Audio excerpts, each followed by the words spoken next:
అందరికీ జై శ్రీరామ్.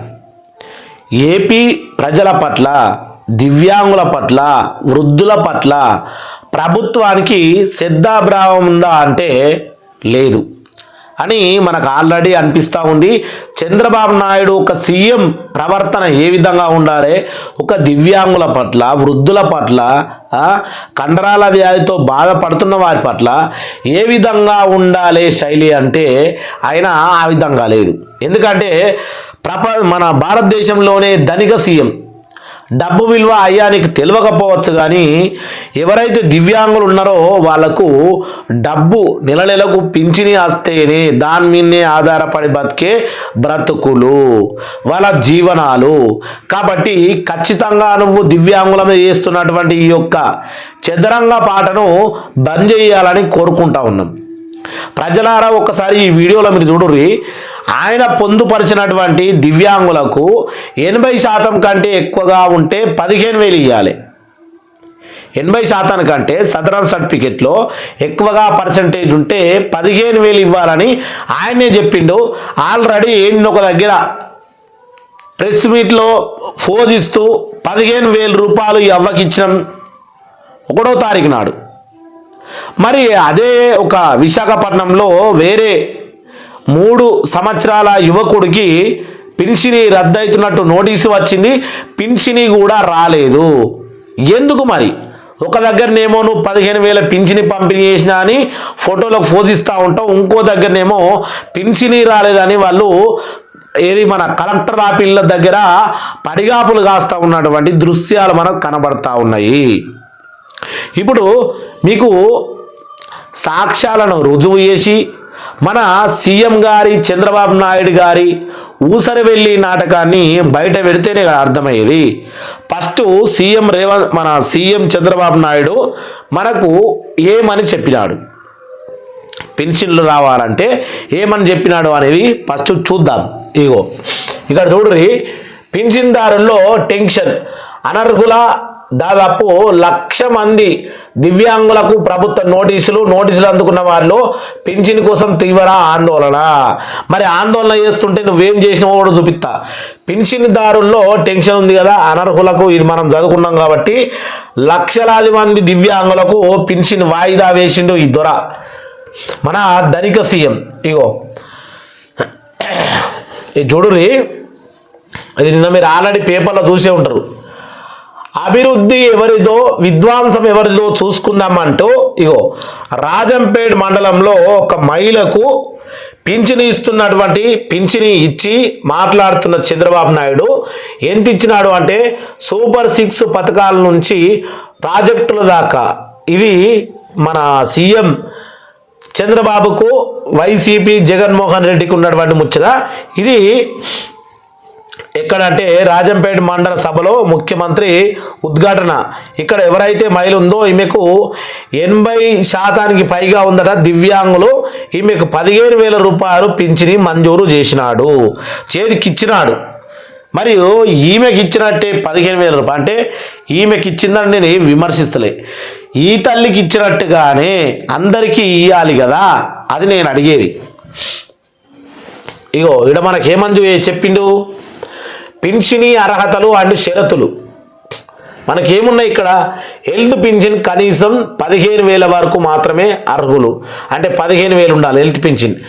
85కు పైగా శారీరక వైకల్యం ఉన్నవారు వైద్యుల ధృవీకరణ ఆధారం పింఛని పొందగలరు. 85% పైగా. ఇక్కడ 40 నుండి 60% ఉన్న వికలాంగులు సెప్టెంబర్ నెల నుంచి కొత్త పింఛన్ పొందవచ్చు. కొత్త వాళ్ళకి ఇది 40 నుంచి 60% ఉన్నోళ్ళు సెప్టెంబర్ నుంచి కొత్త పింఛన్ పొందవచ్చు. ఈ నెల కొత్త పింఛని ఏపీ ప్రజలకు ఎంతమందికి డబ్బులు అంటే పింఛని వచ్చిందో మీరు కామెంట్ రూపంలో చెప్పాలి. ఇక్కడ మళ్ళా 85% కంటే తక్కువ ఉన్న వికలాంగులకు 6,000 రూపాయల వరకు పొందగలరు. 85% ఆర్థిక సహాయం. 40కి పైగా వికలాంగత ఉన్నవారికి 4,000 అనదపు సహాయం. 60% పైగా ఉన్నవారికి 6,000 పింఛని పొందవచ్చు. 85కు పైగా ఉన్న వారికి గరిష్ట పింఛన్ 15,000 పొందవచ్చు. పింఛని దరఖాస్తు విధానం. ఒకటోది, అభ్యర్థులు తప్పనిసరిగా వైద్య ధృవీకరణ పత్రము సమర్పించాలి. రెండోది, ఇక్కడ మీకు కనిపిస్తూ ఉందో లేదో, రెండోది గ్రామ వార్డు సచివాలయాల్లో దరఖాస్తు చేసుకొని ఉండాలి. మూడోది, ప్రతి నెల 25 లోపు మీ దరఖాస్తులు సమర్పించాలి.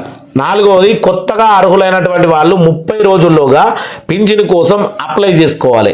ఇసొంటి విధానాలు ప్రకటించినటువంటి చంద్రబాబు నాయుడు ధనిక సీఎం, వీళ్ళకు నేను అడుగుతా ఉన్నా, దివ్యాంగులకు నువ్వు పింఛన్లు ఇవ్వాలంటే 99 కండిషన్లు పెడతా ఉన్నావు. రాష్ట్రంలోనే నువ్వు కోట్లాది ఆస్తులు ఏ రకంగా సంపాదించినవు? మరి భారతదేశంలోనే సీఎంలలో సంపదంలో ఆస్తిలో నెంబర్ 1 సీఎంగా నువ్వు ఎట్లా నిలిచినావు? పేద బడుగు బలహీన వర్గాలకు పింఛన్లు ఇవ్వాలంటే నువ్వు ఎన్నో రకాల జీవోలు, ఎన్నో రకాల అర్హతలు పెడతా ఉన్నావు. నీకు ఇన్ని కోట్ల ఆస్తి ఎక్కడి నుంచి వచ్చింది? నువ్వేమన్నా రాజయోగంలో పుట్టినటువంటి వాడివా? లేకపోతే ఇంతకుముందు అదేందో రాజులు ఉండ్రి, రాజులు బ్రిటిష్ వాళ్ళు వదిలేస్తే గిట్ల వాళ్ళ ఆస్తులు గిట్ల నీకే వచ్చినాయా? చెప్పాలి మరి దాని గురించి నువ్వు. ఇంకా చూసుకుంటా పోతే ఇగో బాబు గారి కథ, ఇగో నేను అన్నది ఇదే. ఇది అయితే క్లారిటీగా అందరికీ కనిపిస్తూ ఉంది కదా. ఈ మంచాన పడ్డ బాలుడికి 80 సరే ఆయన చెప్పినట్టు 85% కంటే తక్కువగా వైకల్యం వస్తుందా? చంద్రబాబు నాయుడు కళ్ళతోటి నువ్వు చూడు. ఈ వీడియోను కూడా చంద్రబాబు నాయుడు గ్రూపుకి షేర్ చేయి. అయితే ఇగో ఈ చిత్రము, ఇక మీరు ఫోటోను కూడా చూసిరు కదా. ఈ చిత్రంలోని వ్యక్తి విశాఖ జిల్లా ముచ్చెర్లకు చెందిన చేకూరి గున్నేష్. 23 ఏళ్లుగా మంచానికే పరిమితమైన ఇతనికి సైతం కూటమి ప్రభుత్వం దివ్యాంగ పింఛన్ నిలిపివేసింది. ఈ నెల ఈయనకు పింఛన్ రాలే. సెప్టెంబర్ పింఛన్ రావాలి, అక్టోబర్ పింఛన్ రావాలి. ఏది మరి నువ్వు పింఛన్ ఇచ్చావా? చెప్పాలి కదా. చంద్రబాబు నాయుడు దీనికి నువ్వు సమాధానం చెప్పి తీరాలి ఖచ్చితంగా. ఎక్కడో ఒక్కళ్ళకు పింఛన్లు మంచిగో, పింఛన్దారుల్లో టెన్షన్. ఇందుకే అనర్హులకు దాదాపు లక్షల మందికి దివ్యాంగుల పింఛన్ ప్రభుత్వం నోటీసులు అందజేసింది. వీటిని అందుకున్న వారిలో టెన్షన్కు తీవ్ర ఆందోళన, వారి సొమ్ము పంపిణీ పైన రోజు రీతిలో సర్కారు వైఖరి కాబట్టి పునర్పరిశీలన కోసం దరఖాస్తు చేసుకున్న వారికి కూడా ఇస్తామంటూ పునర్పరిశీలన చేసుకోవాలి. ఇది ఏమనడం ఉన్నా ఒక్కటే మాట అడుగుతున్నా, పింఛనీలకు ఎవరికైతే నోటీసులు అందినాయో నోటీసులు రద్దు చేస్తా ఉన్నాం, యథావిధిగా అందరికీ పింఛన్లు ఇస్తామని చెప్పింది కదా. చెప్పినట్టు పింఛన్లు ఇయ్యక మళ్ళీ ఏమంటాడు చూసుకోర్రి.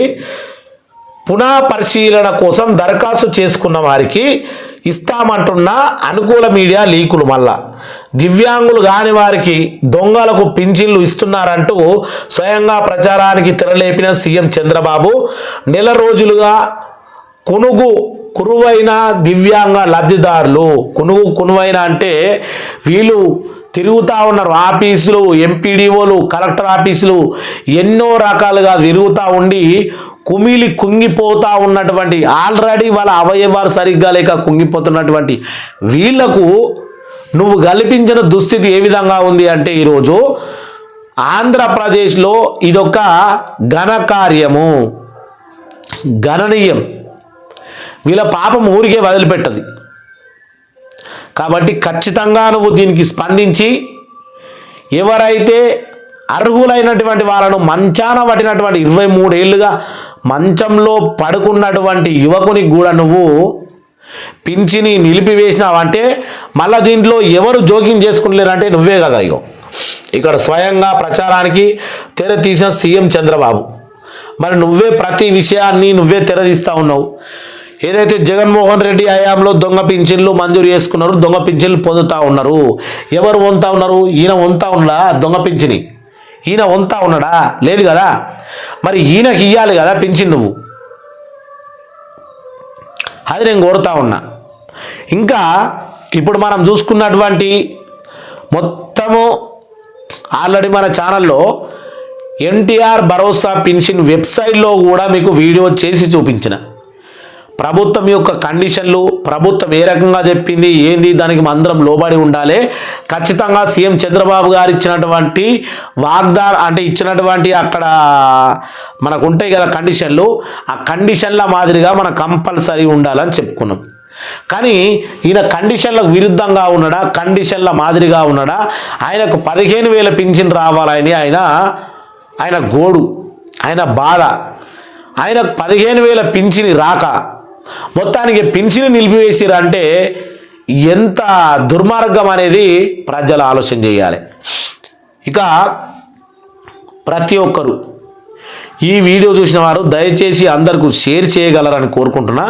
ఎందుకంటే ఈరోజు ఒక దివ్యాంగుడు బాధపడుతున్నాడు అంటే అది ఎంతటి బాధ ఉంటుందో దివ్యాంగ ఆ అవయవాలు బాగలేక కలెక్టర్ ఆఫీసుల చుట్టూ తిరుగుతున్న వారికి తెలుసు. కాబట్టి ఇది ప్రభుత్వం దాకా చేరితే కానీ పవన్ కళ్యాణ్ దయచేసి నువ్వు డిప్యూటీ సీఎంగా ఉన్నావు, నిన్ను నమ్మి ఓటేసినారు ఆంధ్ర ప్రజానీకం మొత్తం. ఈ నయవంచకు చంద్రబాబును చూసి ఓటేయలే. నిజాయితీగా నీ యొక్క సొమ్మును ప్రజల కోసం ఖర్చు పెడతా ఉన్నావు, నిజాయితీగా ప్రజలకు అండగా నిలబడతావు, తప్పు చేస్తే కూటమి ప్రభుత్వాన్ని ప్రశ్నిస్తావు అని నిన్ను చూసి కూటమి ప్రభుత్వానికి ఓటేసిరే. కానీ నువ్వు కూటమిలో కూడకపోతే చంద్రబాబు నాయుడికి కనీసం ఏదైతే మనకు ఉన్నటువంటి ఇప్పుడు జగన్మోహన్ రెడ్డికి 11 సీట్లు వచ్చినాయి కదా, అదే మాదిరిగా ఆయనకి 23-24 సీట్ల కంటే ఎక్కువ వచ్చేది కాదు. వాస్తవానికి పవన్ కళ్యాణే సీఎం అవుతుండేనేమో అని ఒక మాదిరిలో అనిపించింది. ఆ టైంలో ప్రజలందరూ ఒకసారి సంవత్సరం కింద పవన్ కళ్యాణ్కు ఉన్నటువంటి పేరు ప్రఖ్యాత ఇప్పటికి కూడా ఉన్నది, ఇప్పటికి కూడా ఏమీ తూచా తగ్గలే. ఎందుకంటే నువ్వు టీడీపీ ఎమ్మెల్యేలను ఎదిరిస్తున్నటువంటి తీరు, చంద్రబాబు నాయుడును కూడా ఎదిరించాలి. ఖచ్చితంగా లోకేష్ను కూడా నువ్వు అందరినీ క్యాబినెట్ మీటింగ్ జరిగినప్పుడు ఖచ్చితంగా దివ్యాంగుల విషయం మీద మాట్లాడి ఎవరికైతే నోటీసులు వచ్చినాయో వాళ్ళ మీద మాట్లాడి నోటీసులు నిలిపివేసి వీళ్ళకి యథావిధిగా ఎవరైతే మంచాన పట్టి ఉన్నారో వాళ్ళకి పింఛను నిలిపివేసిరో యథావిధిగా వాళ్ళకు సెప్టెంబర్ అక్టోబర్ నుంచి పింఛన్లు కొనసాగించాలని నేను మరోమారు కోరుతా ఉన్నా. ఆంధ్రప్రదేశ్ ప్రజానికం తరపున ప్రతి ఒక్కరికి, ఈ వీడియో చూసిన ప్రతి ఒక్కరికి జై శ్రీరామ్, జై శ్రీరామ్. మీరు please like, share and subscribe చేసుకొని ఇది మీ దగ్గర ఎవరన్నా రాజకీయ వ్యక్తి కనుక ఈ వీడియో చూసి ఉంటే రాజకీయ గ్రూపుల్లో షేర్ చేయండి. రాజకీయ గ్రూపుల్లో, రాజకీయ పెద్ద పెద్ద గ్రూపులు ఉంటాయి కదా, ఎల్లో మీడియా గ్రూప్ ఉంటుంది, ఇప్పుడు వైసీపీ గ్రూప్ ఉంటుంది, బీజేపీ గ్రూప్ ఉంటుంది, అన్ని గ్రూపులు ఉంటాయి, అన్ని సోషల్ మీడియాలు ఉంటాయి. కాబట్టి షేర్ చేస్తే ఎవరి వరకు వెళ్ళను వారి వరకు వెళ్ళాల్సిందే, అంతే. జై హింద్.